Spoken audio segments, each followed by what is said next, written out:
Hi, this is Randy Finney with Right Side of the Chart, and today is Thursday, April 15th, 2021. Quite a bit I want to cover in here. I always say this, I don't plan to have the video go super long, but the things I want to cover are most of these are interrelated, so I'm going to touch on the equity markets, where we're at there, bonds, some of what I posted this morning, some static charts. I know you guys, a lot of you prefer to get those charts in the morning. Because you may not have time to watch the videos, but again, it helps to talk through this stuff and talk about the different relationships, correlations, and that kind of stuff. So to start out with the markets, and a kind of quick recap, not to go into everything that's happened recently, but most recently, the most significant development was this breakout above 324.65. That was that trading range highlighted here. Talked about that for a while as, energy building like a coiled spring. Whichever way we broke would likely determine the next tradable trend, and we happen to break to the upside. A clear, solid breakout, unmistakable candle, and nothing but buying since then. And my prediction back then, if we broke to the upside, it would put in a marginal new high, and so far that's what we have. Now, marginal new high can be defined by what we have the last couple of days, a breakout above this, a slight move above this previous high. We could go a little bit higher. We may just burn through the divergence and then we don't have another correction. But for many years, the MO of this market has been a breakout to new highs followed by a correction without much of a rally after the breakout. And again, that's what I'm leaning towards here. And we're going to look at treasuries and some other things that might align with that. Most important, we don't have any sell signals. Yesterday's video, I covered two levels that we need to take out, I believe, to trigger a correction, and that was this level right here, 13,772.16. It was support, and as I often say, support is support until unless broken. And look at that, perfect back test of it, and a bounce off support. So no reason to be short yet. And then the level on ES was this one right here, 4104. We'll call it 4100, and we're still above that. So again, we had the break. It was again not at all anything but an impulsive breakdown in ES recently, and then back testing. And we broke down, back tested, but now we've just extended the divergent high. And again, we still need to take out, I believe, that level to trigger some type of a decent, tradable correction is what I like to refer to it as. Tradable, where you can position for a swing trade for more than just a day or so, maybe a few days, a couple weeks, and possibly more. We'll see where, if and when we get those sell signals. But as of now, we're still on the buy signal from QQQ since that breakout above 324.65, and that's that. Now let's talk about what may be a red flag. I mentioned Treasury bonds. Been bullish and long Treasuries for a while. I still think that's a good place to be to, either a pure play, because look, quite often, but certainly not always, Treasury bonds and stocks move inversely. I mean, historically, that's been the correlation, and that's why the whole asset allocation rule, a certain percentage of your money into bonds, certain percent into stocks, one goes up, the other goes down. But in recent years, that relationship has been kind of more on and off than usual, and that is, in my opinion, due to the heavy manipulation by the central banks of the primarily of the credit markets. That's much easier for them to control. They control short-term rates, and they can try to influence long-term rates, but again, they don't have direct control over that. All right, so let's just talk about charts. Forget about what we think may or will happen or might happen. We had this bullish falling wedge, divergent low right there, so the case has been made to be long Treasury bonds, and so far it's been a nice rally so far. Again, if you trade futures, I always talk about this. I've given you the ETFs. If you don't trade futures, you can trade IEF, tracks the 10-year. But there's so little movement in bonds, and that's why all futures are leveraged, whether it's stock index, commodities, and Treasury bonds. But Treasury bonds carry usually a higher leverage factor because of the inherently low volatility. So therefore, that's one way to, make a couple $1,000 on a move that's only a couple percentage points in bonds by leveraging it up. And so most important, this is when I put the post out this morning, we were testing that 132.04 level, and there's a breakout. So that should open the door for a move up here. Now, what this is telling us and I'm going to show you this on a couple other charts as well recently. This breakout in bonds, it can be, it doesn't have to be, but quite often this is a red flag for the stock market. Why are bonds rallying? Remember, when bond prices are going up, interest rates are falling. So you have the market really strong right now with the breakout, the recent breakout in tech after that multi-month consolidation phase. And again, I can spin that as absolutely nothing but bullish, and until unless that fails.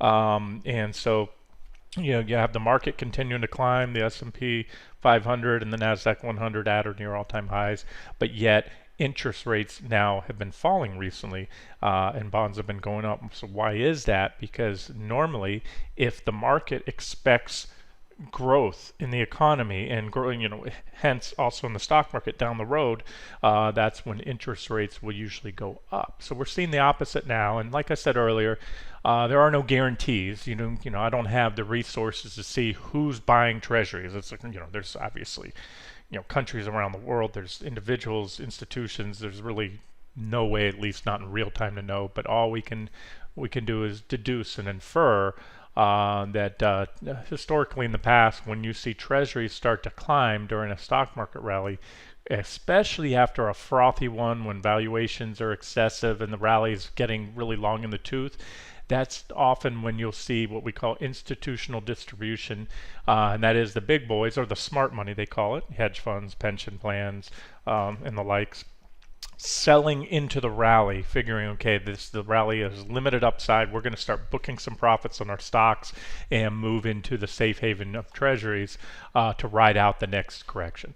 So there's no way to know for certain, but that's historically quite often what we see. So I'm going to take it on face value because it jives with what I'm seeing in the charts on the equity markets and what I'm seeing in the bonds. So I've been pressing this, the treasury bond longs, and recently just took a lot of profits out of the equities, the Nasdaq 100 and tech stocks after that breakout we had, because I think the upside again is very limited. In hindsight, I should have just started trailing stops up, and sometimes I'll do that, just set a trailing stop and let it run. But again, I feel a little more comfortable right now being overweighted bonds and underweighted equities at this point in time. And as the video yesterday talked about, individual short stocks right now over shorting the broad market since we don't have any sell signals, and then wait till we get some sell signals and maybe jump in some index shorts as well. All right, so that's that. I just want to point out the breakout targets have been listed quite a bit recently, and then the long bond, you get more bang for your buck. Remember, this is up 0.5%, which is a decent move for ZN, the 10-year. The 30-year is up 1.25%, and that's one of the biggest moves in a while. And I've stated that recently and many times. You get more bang for your buck trading the long bond if you get the call on long-term rates right, and that's because they are more interest rate sensitive. In other words, the price of a 30-year bond will go up or down more with a certain percentage change in interest rates. And so there it is. It's a nice clean breakout. Here's that level I've had for a while, 157, 157. It's been a nice resistance level, and we were checked here. It was support right here, it was resistance right here, and then resistance again recently, and boom, a breakout, and not just a wimpy little breakout and meander around. Impulsive buying, one of the most impulsive moves up in a single day in the long bond in a while. So that's why I wanted to do the video. And again, the takeaway is it's a pure play trade if you only want to trade treasuries, or it's also a hedge if you want to ride this rally in the equity market up as long as possible. If you go long bonds, it is somewhat, it's not a direct, it's what I call an indirect hedge to that position. So maybe the equities continue to rise, but the bonds do as well. You're making money. But if the equity market does correct, you'll probably see an even stronger rally in bonds. That would be my expectation there. We're coming up on a previous reaction high right there, just something worth noting right there. So maybe maybe for today, right now, maybe a little pullback, maybe not. You wouldn't want to add until that level gets taken out. Now we're at resistance. The buy point was right here earlier today, right after the breakout, or on ZN, which broke out shortly after I posted the charts this morning. Okay, and for you ETF traders, here's what IEF looks like. Remember, this tracks the 7 and 10-year bonds, so really this is ZN's version or comparable ETF. You had nice clean breakout, back test, and moving up, and we're at that first target or resistance right now, about 114.50 or so right there. And but I already showed you on the futures, which I put a much higher weighting into than the ETFs. We've broken out on that 60-minute chart. So unless that breakout fails today or tomorrow, I'm going to take it on face value. I don't have another. These are levels. I haven't marked this up, so I wouldn't say this is my next target. It is a potential target. I don't know if we go that far. In fact, if you're looking for a target, if you're trading IEF, I see some several reactions right here. That's where I'd target next, about 115.82. And then the long bond TLT, again, you get more bang for your buck. TLT is up almost 2% today. And look at that. Look at that breakaway candle right there. In other words, we had resistance right here recently. We're tapping on that. And that's the same thing. I'm similar to what I just showed you on ZB. And boom, big impulsive breakout. Yeah, we're at that 50-day, but we are at the 50-day, and again, so we might, it's a big move for today. Usually treasuries don't move much more than 2% in a day on a good day. So again, you might not want to chase it here, but I don't know if we're going to get a pullback or not. If we do, that would be an objective entry point to back test that level. But I just wanted to more speak to what's going on in the bond market right now. And again, it's not jiving with what we're seeing. And here's my thoughts, by the way. I'm going to give you one of my fundamental ramblings. Powell speaks today at noon, less than an hour, I believe. And I've been talking about this for a long time. I've been very critical of Powell and the Fed. I think he's almost recklessly oblivious to inflation, and again, take a long time. I've done this many times, showed you a lot of the charts that commodities all commodities are just going up and been in very strong trends, and not just a rally. He's dismissing it as temporary, stating he believes these are temporary, a temporary boost in inflation that'll be fleeting. But yet, in the charts that I track, I'm seeing early bull market action based on technicals, not a bear market rally in commodities. The big difference there. So he's then, by his words, he's assuming all these rips in oil and lumber and copper and you name it, industrial metals, etc. He's assuming that's just a transitory brief thing. We're going to continue on down. Prices will come back down. And again, I take the other side of that. Now, where I'm going with this is he speaks today, and I've been to me, it's a matter of time before he'll finally have to recognize what we've seen. Last week was the PPI final index, I believe. That's one measure of inflation, and it came in hotter, the hottest readings that we've had. I think it was since 2011, so we're talking, better than a decade there, about a decade high reading, the hottest reading, meaning the biggest increase year over year. And even the month-over-month readings were big. CPI came yesterday. CPI is, like I said, I believe, and many others, it understates. It is not an accurate representation of what inflation is. And again, just look at commodities. Look at your, and we've already read about it. Producers are raising prices. You're going to see food, and you have seen food prices go up, gasoline, housing prices, rents. And those are the biggest components right there. Everything I just mentioned: energy, transportation, driving your car, flying a plane, food, and housing. Those are your top components. So it's crazy to see how much they've gone up over the past year or so, and yet how muted the gains in the CPI is. So again, anyway, so I won't get on that anymore. The point I'm trying to make, to kind of come back into what I was talking about, is sooner or later I think Powell will start tapping the brakes, and it'll be a very subtle thing. And so if we didn't get it last time, he speaks today, maybe he'll acknowledge the the potential risks of inflation on a recovery, and it'll be, again, very subtle to begin with, but the market hangs on his word. So if he shifts ever so slightly to a more hawkish stance, or let's just say less dovish, is what they'd probably categorize it as, because he's been all out max dovish, as dovish as any Fed chairman has ever been for quite a while, and especially recently. So if he starts to backpedal a little bit on that, you're going to see the short-term Fed funds futures probably tick up, increase the odds that we may get a rate hike in the foreseeable future. He's pledged zero rates, not indefinitely, but for the foreseeable future. I forget how long, years out, a couple years. And so if he starts to backpedal on that, then that should cause short-term rates to tick up. And you might say, well, okay, well, why wouldn't then long-term rates tick up? Bonds are going up in prices, meaning long-term rates are going down. Well, what would happen? Again, this is a little complex, but stay with me. If there's a tick up in short-term rates, or the expectation of that, that should immediately or very soon thereafter, especially how large it is, hurt equities, bring the stock market down. The stock market has been high on morphine juice that the Fed has given them. These free money, zero rates, excessive liquidity being pumped into the market. So I think even the slightest shift in the Fed's stance, or even a perceived shift, should put the brakes on the stock market rally. And if that happens, what does that do? It also, any utterance or hint of longer or higher short-term rates, or rate hikes, or tapering of bond purchases by the Fed should curtail longer-term growth expectations, and that's where TLT and IEF matter. This is a 30-year bond, and so it's very hard, almost obvious, almost impossible to know what's going to happen 30 years from now, but that's how the bond market trades. It's some people's expectations of two things, and which are really hand in hand: economic growth expectations and inflation.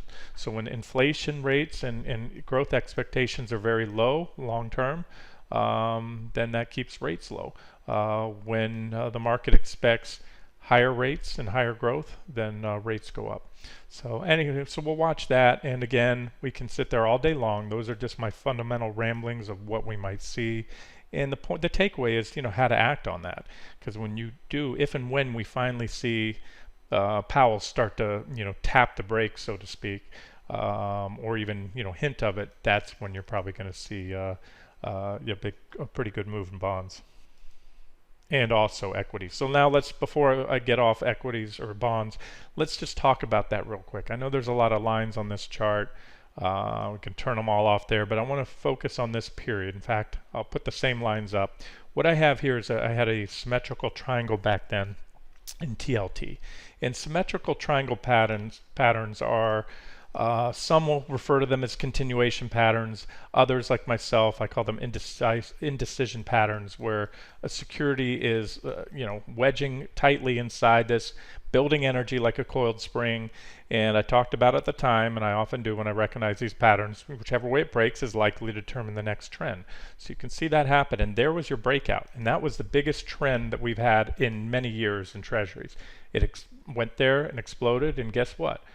You can say mere coincidence. Yeah, Randy, that's when the pandemic hit. I'm a firm believer of the charts, are all-knowing. They know a lot more than, they often price in moves. And again, this could have went the other way. Let's just say there was no pandemic. Maybe it would have broke that way, and we would have had a different story in the market. But it didn't.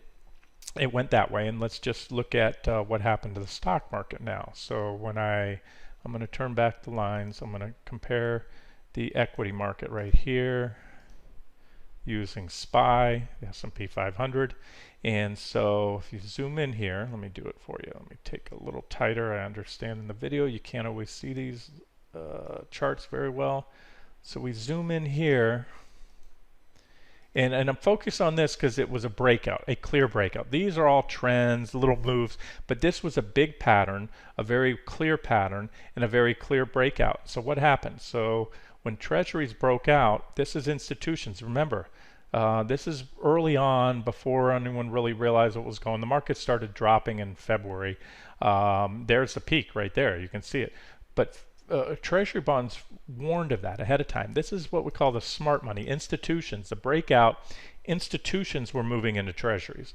Retail crowd was still buying stocks like it was 1999, running the market to all-time highs, which it was right there. But bonds were warning, signaling a warning sign. Treasury bond prices were going up, meaning yields were falling. And then it took a while, but then the market realized, as so often is the case, the bond market is, again, the smartest of the smart money. Usually, how many people, when you go to a cocktail party, are talking to you about trading the 30-year bond or the 10-year bond?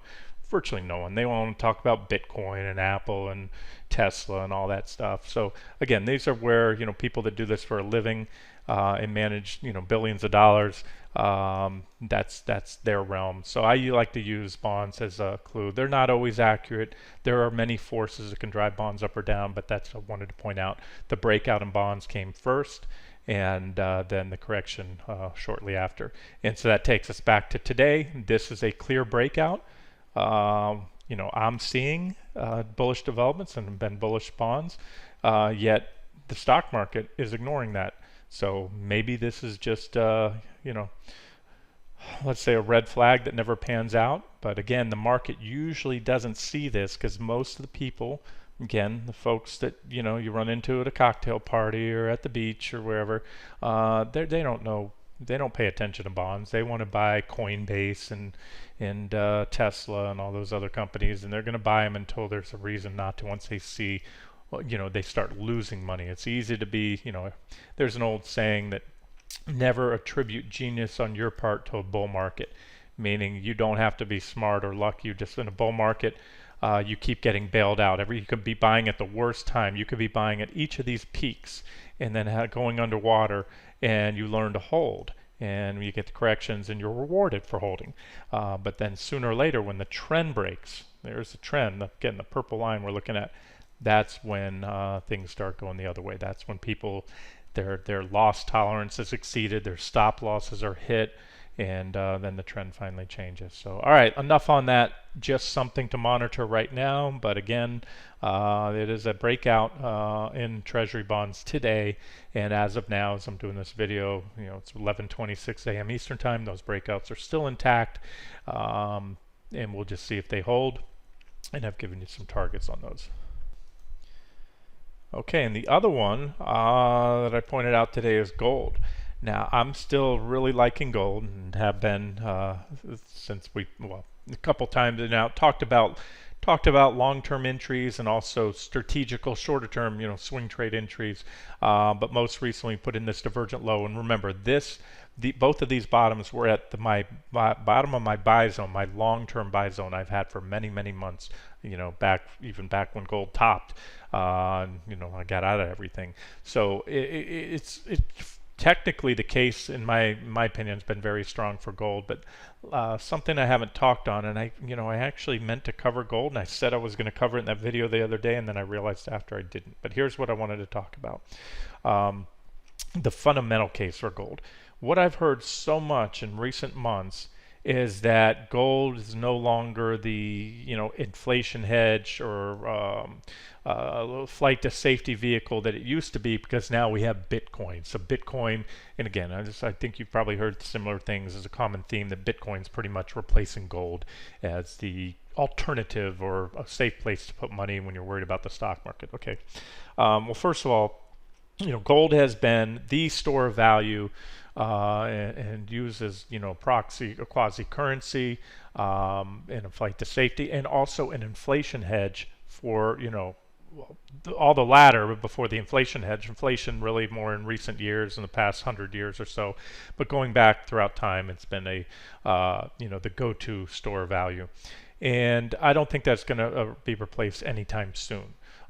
Sure, Bitcoin has its following, and it's I think it siphons some money out of the gold trade. In other words, people that might want to put what a certain percentage of their portfolio, allocate that over to a safe haven asset, or maybe a inflation hedge, or a just a bet against the dollar, fiat currencies, whatever have you. So there's that. However, what I'm seeing, and I'm going to show you real quick. And here's my thoughts. I'm going to turn off all these, the comparison. Righty, there we go. I'm seeing the industrial metals, copper, platinum, palladium, these things, and of course, just about all commodities moving up. And a lot of this, for example, with copper, rightfully so. Copper, has a big industrial use. Copper is not really a flight to safety asset. It's a play on economic growth. the housing market has been on fire. And homes are being built, new homes are being built. They can't even keep up with demand right now. So obviously there's demand for copper. China had been rebounding, everybody else. So copper is going up. Okay, now gold, where I'm going with this, okay, so let's say you accept the whole Bitcoin is now, replacing gold for those aspects. But what it's not replacing gold for, and what a lot of people tend to, I think, lately don't realize, gold has tremendous industrial applications. It is not just a flight to safety asset. It is not only used for jewelry, which, by the way, I went over the other day, gave you some short trade ideas, and one of those was, for example, Signet Jewelers. All right, so I have to imagine with the stock market at all-time highs, the Fed pumping money into the system, massive stimulus from the government, everybody getting checks, businesses being bailed out, businesses that are, everyone I know that lives locally they're killing it. Where I live, business never took even the slightest downturn, other than restaurants and things like that, or hotels, but everybody else. I know people are having their best year, but yet they've gotten over $100,000 from the federal government from the PPP because there were no qualifications. You didn't have to, on the first draw, you didn't have to show any decline in your business. And again, I know people having their best year that got over $100,000. And then even the second draw, you just had to show 1 quarter down from the previous quarter. You pick your quarter from 2020 over 2019, which is very easy for most businesses to do, especially with a little financial engineering on your books. So what I'm saying is the government's throwing out tremendous stimulus. That stimulus is going into things like luxury cars and boats. I've talked about the boat market, how it's on fire right now, and obviously jewelry. I don't think Signet would have moved about 1,000% off the lows if they weren't selling a lot of jewelry. So bear with me here. So where I'm going is, okay, why isn't gold rallying? I think gold is really underpriced right now. And then the other aspect of it, again, is the industrial use. Gold is one of the best conductors of electricity. It is used, your iPhone has gold. Every iPhone has gold in it. Just about all electronics, because it is one of the best conductors of electricity, and unlike others, it doesn't corrode. So it's always been used in that capacity. I have a gold filling in my mouth, but guess what? I don't have a Bitcoin filling. So my point here is gold will always be in use, if nothing else, for its industrial uses. And again, that's not being, the economy is on fire, the stock market's on fire, commodities on fire, and so that aspect of gold, I think, is being dismissed. I think a lot of this, and again, I called for this correction. I called for the top there, said gold was ahead of itself, time to close out long-term positions. We're going to get a correction, a bull market correction, and that's happened. But at this point in time, I think soon the masses will come to the realization that, hey, gold is also an industrial metal, and maybe Bitcoin is going to replace some of its shine, so to speak. But there's still, gold's not going away, and that's my point. So that's the fundamental case. I know I went on a long little fundamental tangent there, but I think it's important to note. And again, technically, you can see we're coming up on the top of that buy zone, which is resistance. So if gold can power on through there and you have a downtrend line, a breakout there would be longer term bullish. Just to go back to the 60-minute charts I gave you today, there's a breakout. Now I'm a little bit skeptical. I'm not adding on this breakout. In fact, I may short the euro. Gold can go up with the euro going down, and it can go up. Gold typically moves inversely to the dollar, which means positively correlated to the euro. So I'm going to get to those charts in a second. So this breakout today, almost no divergence. About burned through the divergence there on the RSI, but we still have some potential, unconfirmed potential PPO divergence. What would have to happen for this divergence to be confirmed? We need to turn down soon, and that would entail a failed breakout in gold. And I don't think it's going to take gold down to beyond those lows. And if it did, I'd just be adding long-term positions there if it gets there again. That's about my long-term buy zone. But I wanted to point this out. So on one hand, we have a breakout.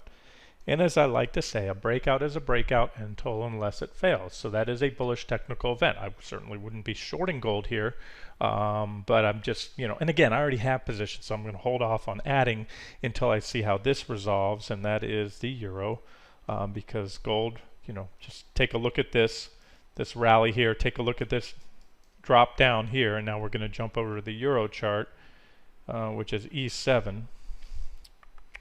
If I can find it, here we go. And you can see gold was falling, euro was falling. Euro had a nice clean downtrend line, bullish falling wedge pattern, positive divergence right there at the lows. You can see the divergence lines, and a breakout, and that is absolutely bullish, and that coincides with the recent rally in gold. So there is a high correlation here, positive correlation between the euro and gold, because the euro and the dollar move inversely, and that's because the euro is by far the biggest component of the dollar index. So one goes up, the other goes down. So think of this in line with gold. So here's the rub on gold. Gold broke out, but the euro today, as I pointed out, hit pretty significant resistance at that 120-ish level right there.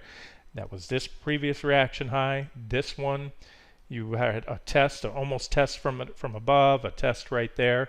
And so therefore, that coupled with the negative divergence increases the odds that the euro will be rejected here. We'll probably get a pullback in the euro. Again, this doesn't guarantee gold will go down, but it doesn't help the case for gold, and that's why my bullishness on today's breakout in gold is somewhat tempered. Again, near term, I'm talking near term stuff, and so I might even put on a short on the euro just to kind of hedge, because if the euro breaks out, I can cover it. If it breaks out and takes out that level, great, and that means gold should continue to rally. But if the euro corrects, it quite likely will put some pressure on gold, because gold's dollar sensitive. And then the other one, of course, is the dollar. That's the one we can look at that as well. All right, that's DX. Let's just make sure this one's up to date here. And here's a story on DX. Remember, gold and the dollar, DX are dollar futures. We're looking at a 6-month chart, 2-hour candles, 120-minute candles.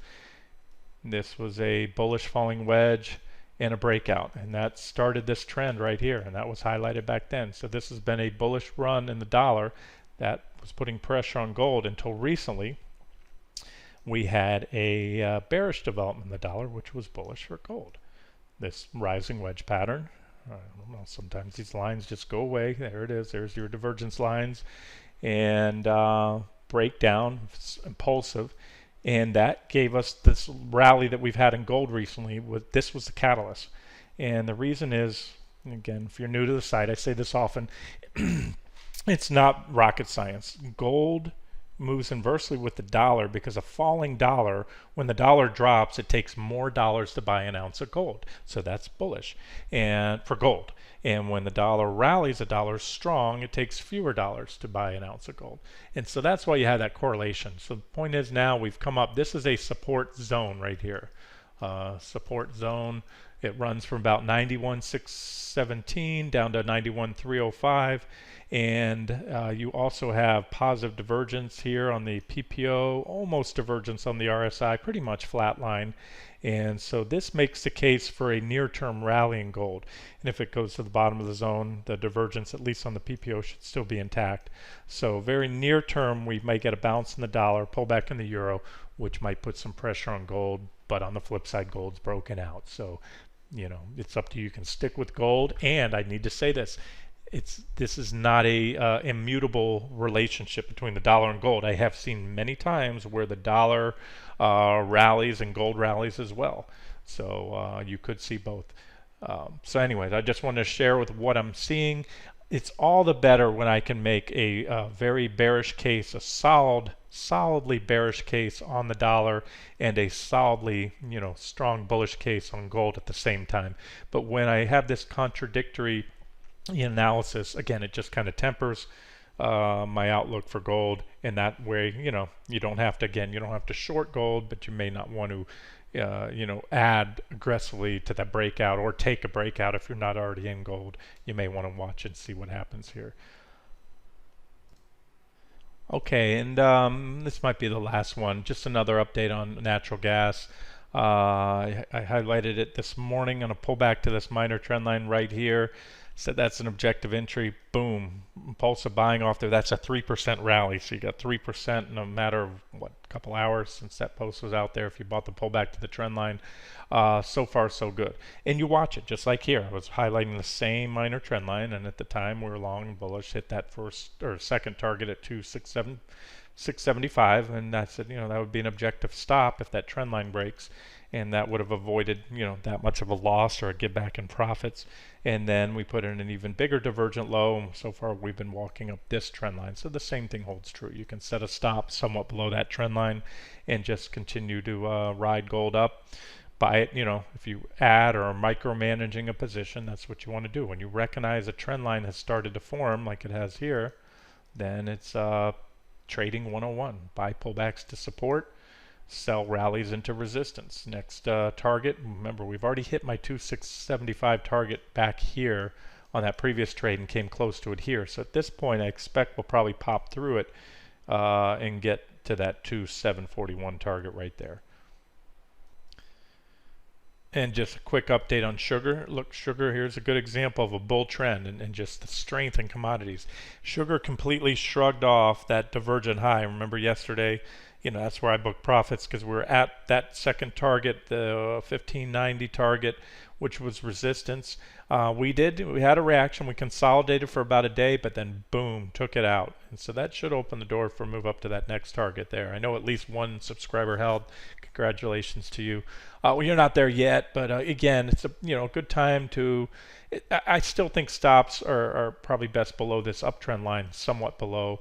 And again, sugar can be a tough one to trade because it doesn't trade during the regular. It's not the 9:30 to 4 p.m. regular trading session. It has some quirky hours, overnight hours, shuts down during the day.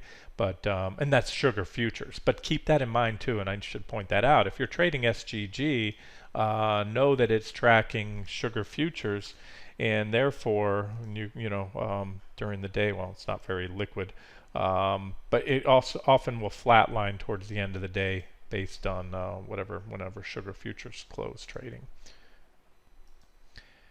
And again, bigger picture, and I know that's why that subscriber yesterday said she held, is the case can be made. This is a bull market. It's taken out that previous major reaction high, and on SGG, and the commodity trade is hot. This is a bull trend and what I believe to be early making. So we're going to be continuing going forward. We'll be looking to maybe book profits when we get ahead of ourselves with big divergences and sell signals with trend line breaks and things like that, but then to buy back in or re-enter, or maybe you didn't have any commodities, maybe you didn't believe in them back here, they weren't exciting.